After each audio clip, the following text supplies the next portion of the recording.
back to Turning the Tide. This is Candace Salima, and with our second hour, we are sitting down with Scott Ott of PJTV, and wow, he is a busy, busy man.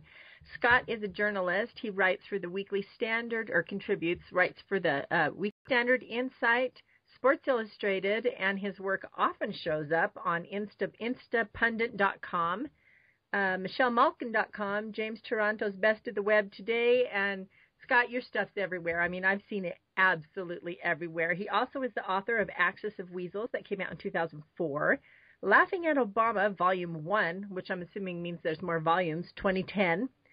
And what we're going to talk about today, you have 3 television shows on PJTV, Scott. How on earth do you find time to do anything else?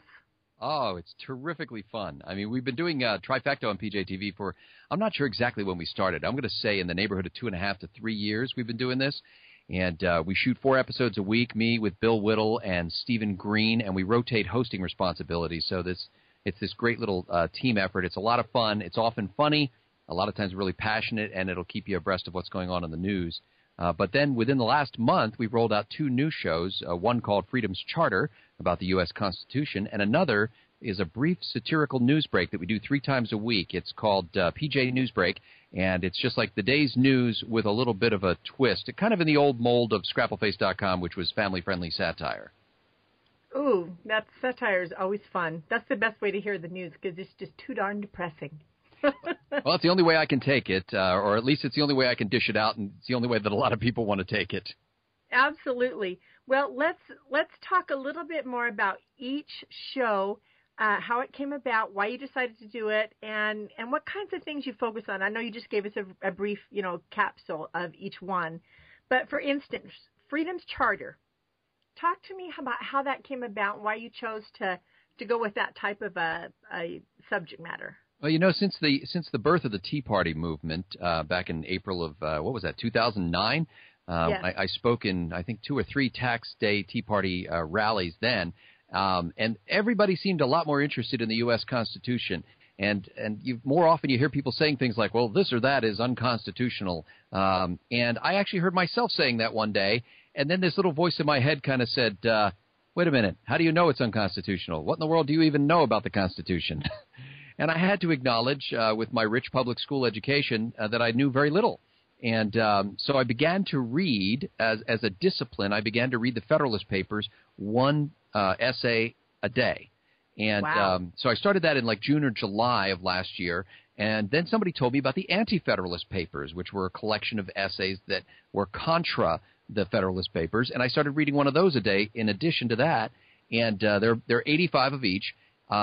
And then during the course of that, I started reading some books by historians about that specific period of time.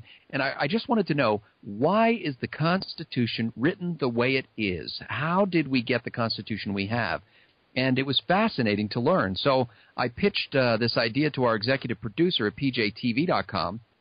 I said, I'd like to do this not from some sort of professorial expert point of view, but from the point of view of a guy who's on the journey with the rest of us saying, we want to know more about this founding charter. And so in September, we rolled out the first couple of episodes. There are 20 shots so far. We actually got some high-definition footage from inside the Assembly Room in Philadelphia, where the Constitution was debated and signed by the original framers.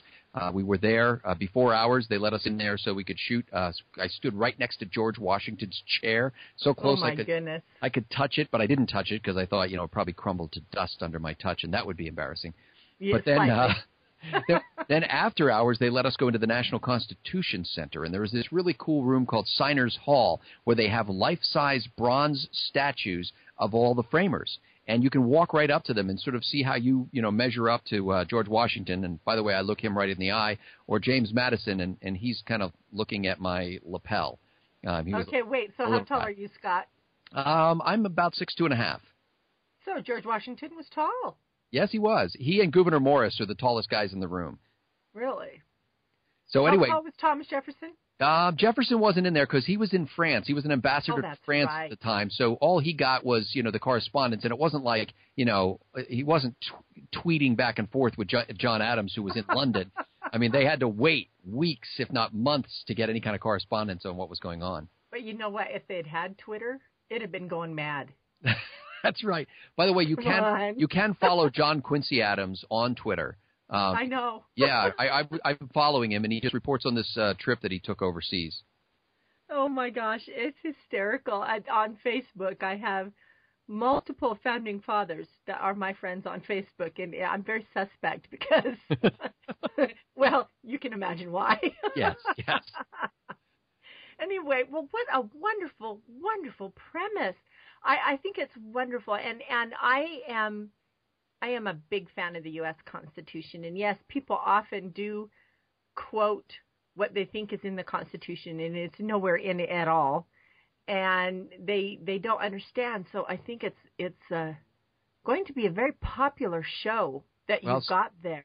The early reviews have been terrific from viewers who have watched this thing, and they're just saying wonderful things about it. It's very humbling to see what they're writing, because a lot of people put a lot of work into this, and it's been about a year and a half in the making to do this research, because we wanted it to be good.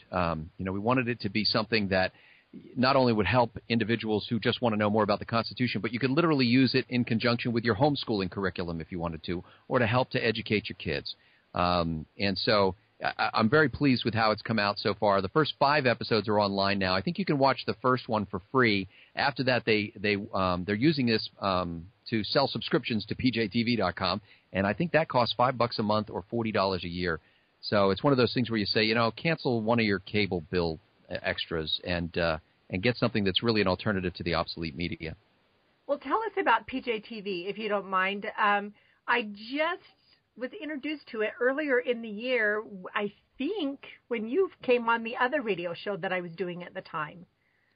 Yeah, PJTV was started out of something that used to be called Pajamas Media that began back in 2005, and it was really sort of a collection of bloggers at the time, and they used the name Pajamas Media as kind of a joke because Dan Rather had, during the scandal, so-called scandal about George Bush's military record, Dan Rather referred to bloggers as these people who just sit around in their pajamas, And, that's right, he did. They don't know anything, and now nobody knows who Dan Rather is, which is funny. But anyway, so recently, in fact, just last week, we were down in Washington, D.C. with Roger Simon and others, Glenn Reynolds from Instapundit.com, who's a crucial part of the whole PJTV and Pajamas Media thing. And we went through this kind of rebranding tour around Washington, D.C., because it's now called PJ Media. And if you go to pjmedia.com, you can see the text version of that, where we've got some terrific columnists and a lot of times breaking news and frankly, stories that the mainstream media just either ignores or loses interest in very quickly. The whole Fast and Furious gun walking scandal. I mean, PJ Media was all over that thing. ClimateGate, when the mainstream media lost interest almost immediately, PJ Media stayed on it. And so, that's exciting stuff. Now, in 2008, they went to the Republican National Convention where they launched PJTV, which is high-definition video, and most of these shows are shot. It's high-quality video that featured, at first, it was a bunch of the bloggers who were writing for PJ Media, and since then they've expanded beyond that. But it's a combination of breaking news, very entertaining stuff, lots of very funny stuff, and also pretty hard-hitting, serious analysis that I don't know why the mainstream media doesn't cover it, but maybe they just don't have time or they don't think people would watch. But PJ viewers love the stuff. Oh, without question. You guys cover a lot of really good stories. I was speaking with Ben Cohen earlier, who's a journalist out of Europe that lives here in the United States now, and we were talking about Pastor Nader Khani in Iran and the fact that, he's been sentenced to death for apostasy.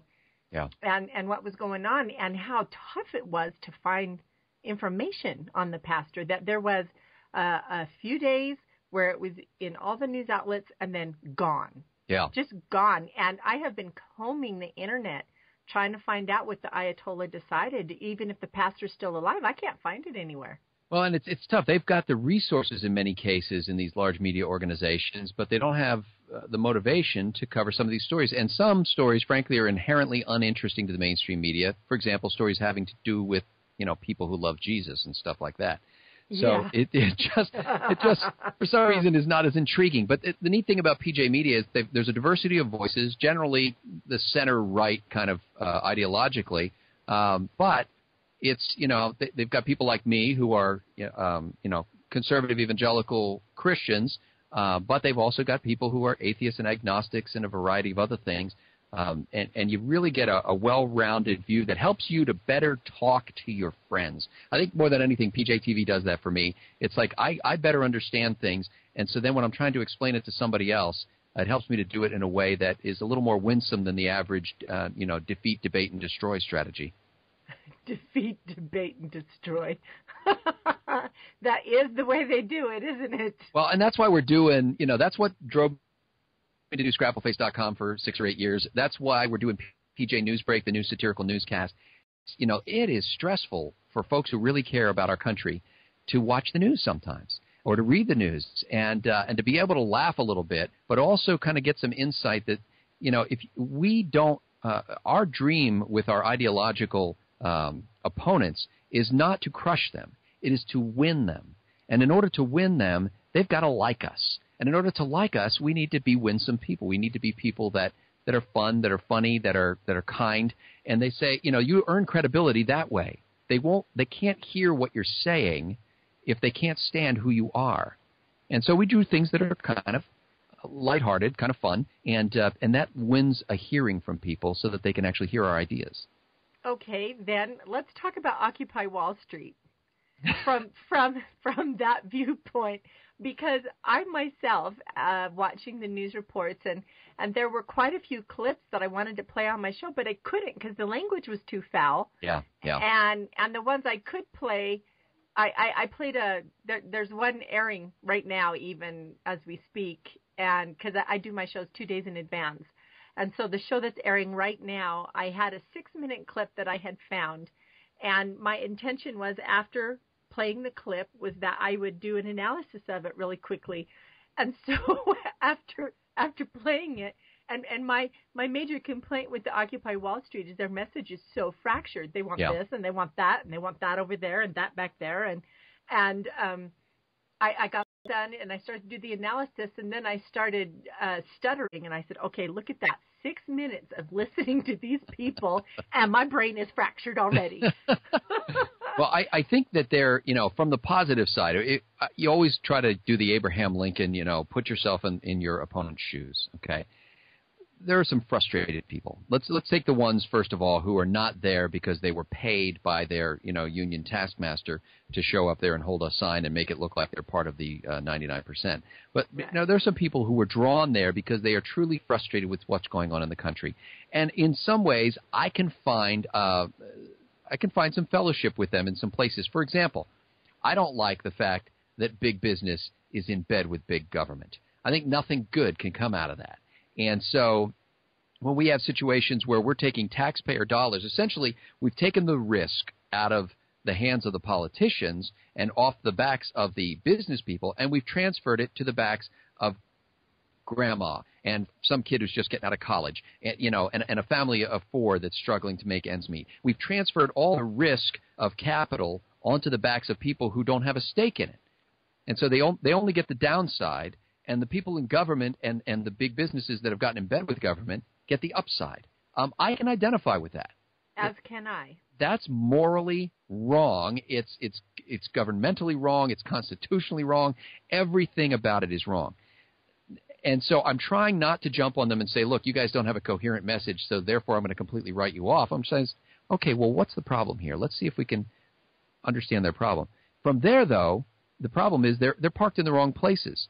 They shouldn't be on Wall Street. They should be in front of the White House. They should be in front of their state capitol buildings. They should be in front of their county government center. In our case, in Allentown, Pennsylvania, there are some of them in front of the county. They're in front of the county government center. But that, their angst is misplaced. Their rage is misplaced because they're focusing on what they think is the problem. They don't understand it's the nexus of big business and big government that's causing it.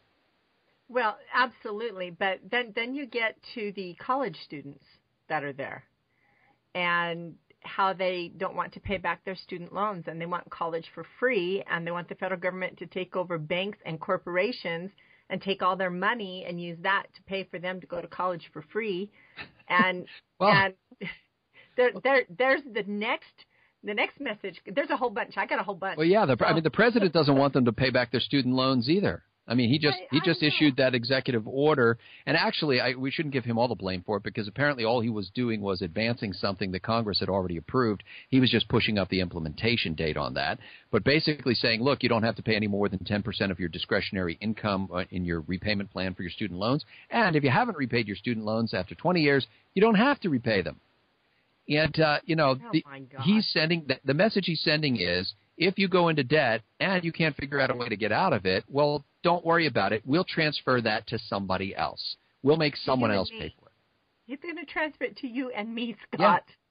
Yeah, and it does. And that message from the top is a terrible one. I mean, maybe what they should start doing is saying, you know what? The government is no longer – they went exactly in the opposite direction of this, by the way. They took the student loan business away from the banks so that it is solely the purview of the federal government now. But what they should have done was gotten the federal government out of the business of doing student loans because cheap money drives up the cost of the product. And so if you're either handing out free money or cheap money, it allows the service provider to increase his prices because the perceived cost of it is lower. So you can say, I could pay this off over the next 30 years at, $200 a month. That's not that bad. Do you know what? I paid off my student loans. And in fact, I never graduated college because by the time I hit my senior year, I was feeling the weight of the student loans so much. I decided to take a break, pay off all my loans, and then go finish my last year. And I never went back. And I don't think it's hurt you. Loans. No, it hasn't. It hasn't hurt me in the slightest. In fact, for the longest time, I was writing screenplays, and I went and had the opportunity to study under one of the best story structurists in Hollywood. And you know what the very first thing he said to me was, Scott? What's that? So you went to college. Yes, I did. Forget everything you learned. It was useless. I said, please don't tell my parents that. I just got done reading Robert McKee's book, which is called Story, about how to structure screenplays. So I understand where you're coming from there. Yeah, I took a screenwriting class in college. It wasn't too bad, but you got to look at it. I have children who are now approaching that age, and I have one who's graduated. And I'm talking to my next oldest daughter, and I said, I want to start thinking in terms of things like return on investment, because this business has somehow managed to escape the normal analysis that you do when purchasing a product or service. We think of it in some other category. It's like medicine, where we think of it as it's sort of this art, that escapes scrutiny. And so a university can say, yeah, it's going to cost $40,000 a year to go here. And my immediate question is, okay, for that $40,000, what do I get? That's an excellent question, Scott. And I went to Brigham Young University when I went, and it's even not that much more now, but it was only $600 a semester. Then you add in the $400 for the books, and it was $1,000 a semester because Brigham Young's philosophy, the university, their philosophy is simply the education is more important than the cost. Yeah. And so I really, even though this gentleman in Hollywood thought I had wasted my years in college, I personally grew tremendously, and my knowledge, my ability to learn, study, my ability to absorb, and how I analyze things grew exponentially through my years in college to where I took that and built a successful career out of it using those processes. So now, me, there was but if it was $40,000, I don't know. Yeah, it used to be that there were a variety of pathways, but somewhere back in the, I don't know if it was the post-World War II era where we just got sold on this idea that college is the way for everyone. And even still, we've had previous presidents and this president basically saying the solution to all of our, achievement problems is to get everybody through college. Well, the reality is having everybody go to college has actually degraded the product. It has caused a lot more people who go into the school not ready for college. They wind up dropping out, so now they're deep in debt and they don't have a college degree. And so, part of what we look at when we're looking at the Occupy Wall Street movement is empathy with the people who are there. Okay, I understand that.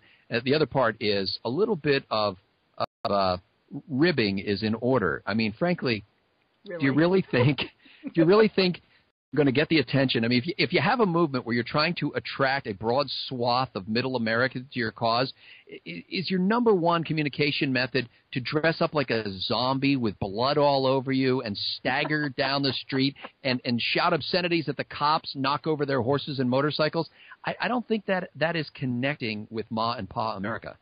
Well, not only that, I'm not sure one of the other routes they took was the guy defecating on the police cars. I mean, what message are you trying to send there, guy? Really? No, I actually don't know what his message is. I guess he would rather, the police cars are usually in primary colors. He was looking for earth tones. I mean, I'm not sure what. I don't really get that one. Yeah, me either. Okay, so now, let me bring this one up. There was a young woman, actually, she was in her late 30s, so old enough to know better. She was running around without her shirt on because it was her right. And so when they asked her why, she said, well, it's my right to run around naked in public. And the host of the show was like, well, actually, no, that's criminal or lewdness, and that's against the law. And then she went on. By the time she got done with her 5-minute interview, it had gone from she had the right to run around naked to corporations were shipping jobs overseas, and they were only paying people $1 or $2 a day there, and it was morally wrong. Then it went on to something else, and so by the time she was done in 5 minutes, she had wandered around 4 or 5 different issues. So she was not wearing the shirt mostly because she didn't want to support the sweatshop shirt makers that are selling their shirts in the big, stores. Actually, she didn't draw that correlation. You got her message that she did not. Yeah, I can think like these people. I'm with them. I'm tracking with. Yeah, it is so all over the place. And it occurred to me, we did an episode of our show Trifecta on PJTV where we talked about this, and I said, you know what? This is not a strategy. The way the behavior that they're exhibiting here is not a strategy for winning people over to your views who do not yet hold them. This is a strategy that says we don't need those people who don't already share our views. We can offend them. It doesn't make any difference. What we want them to feel like everything is flying apart. We want them to feel like chaos is reigning and that they'll desperately reach out for leadership from anybody who will provide it. And accomplished. And the fact that the big unions are in bed with them, the fact that the Obama administration is speaking positively and the leading Democrats in Congress are speaking positively, all just makes it very peculiar. I mean, they are not communicating in a way that wins people over. They are communicating in a way that says, we don't need you. Well, and that is absolutely the truth. Have you read their 99 Declaration? I'm 50 years old now. I don't know how much longer I'm going to live. And there are just some things that I cannot devote time to. I would just hate to see in my obituary, that he died while reading the Declaration of 99 things from Occupy Wall Street. That's just something I'm trying to avoid as an embarrassing obituary. Well, I didn't make it to 99. Yeah. I stopped at about, 10. I could never make it all the way through 99 bottles of beer on the wall, that no matter how much. So, I think that you're right, they don't have a coherent message. They open themselves up to ridicule. And so you have to ask yourself, is it because they're too stupid to know better and they don't know how to win friends and influence people? Or is there a larger strategy here that we're not smart enough to figure out and the chaos actually behooves them? It's working for them. Well, if you want to go into the direction that reasonably thinking people go into when they look at something like this, it's too chaotic to not have someone organizing it. Does that make sense? Well, when you're eating chicken with herbs and on a bed of rice and all these fine things. I mean, what is really cool about it is that they have this whole operation to feed the people there, and they're starting to discover that how things work. Like the homeless have quickly figured out that they can get a fine meal over in Zuccotti Park, and so they're showing up. So then the cooks are getting upset that their food is going into the mouths of professional homeless people. It's like, Whoa, wait a minute. Aren't these the people that you were feeling compassion for just a few weeks ago? Aren't these the people that you were thinking that our, big business has ignored these people and they're hungry and homeless in the streets? You really cared about them until all of a sudden they started sucking down your herb-coated chicken. Yeah, absolutely. And also there are people who have multiple warrants out for their arrest who have figured out that they can hide in the crowd. Yeah. One guy had been, this was like a week and a half ago, one guy had been camping there for like a week and a half, staying high the entire time. And he said, well, they're not going to find me here. Look at this place. Yeah, how are they going to, it's like the nightmare police lineup. The latest story I read, I believe it was in today's New York Post, was the frequency of checkups at the local clinic for STDs. And there's actually part of their operation in addition to the the herb rubbed chicken meals. Right. They are also handing out $15 and $20 stipends to people to go to get STD checks at the local low income clinic. Here are these people with MacBooks and iPhones and drinking caramel macchiato, half calf, decaf, whatever it is, and they're going down to be checked for venereal disease and for pregnancy. Why? And that's being subsidized because those tents, underneath those tents and sleeping bags. Things are going on. Stuff is happening. Well, that's the thing, and sometimes it's not under the sleeping bag and not under the tent. Yeah. And here's the thing. At the core of this movement, there are some good, honest people who have a real complaint, like you said. Sure. They have been overwhelmed by the lunatics. And I don't know if that was, part of the intentional upfront strategy. A lot of this goes back to, remember, for me anyway, you don't have to go back to the 60s. You can go back to Madison, Wisconsin earlier this year and what the big unions did there in an effort to shut down the government in Madison. And, they gave hope to a lot of people that you could literally cripple a state government for a period of weeks by just showing up and camping out. And they still lost. Yes, and they lost. And in fact, not only did they lose, but as things are turning out, the reforms that Governor Walker put in place there are working. They're working. Yes they are. So, school districts are finding that they can actually pay their staff and have money for programs and students, and they're spending less money. So. Absolutely. Now, when we come back from the break, I would like to talk about the unions. Since you brought them up, we know that they are largely behind what's going on Occupy Wall Street. The rest of the nation, I don't know who's funding it, but the unions, a couple of weeks ago, said they were going to start supporting financially what was going on there. And then, so they've been having their union marches and so on and so forth down through that area.